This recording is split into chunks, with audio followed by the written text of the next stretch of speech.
meningkatkan kualitas desain dan inovasi produk kreatif lokal, mendorong pelaku usaha kreatif untuk memperluas jejaring dan pangsa pasar, menggali potensi lokal Aceh Barat untuk bersaing di tingkat global.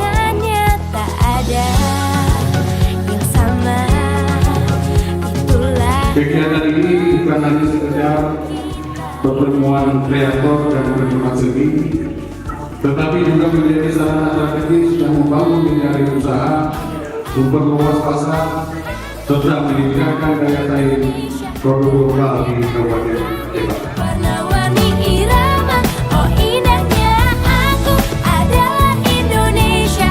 Rukunlah selamanya, berdampingan bersama kita Indonesia.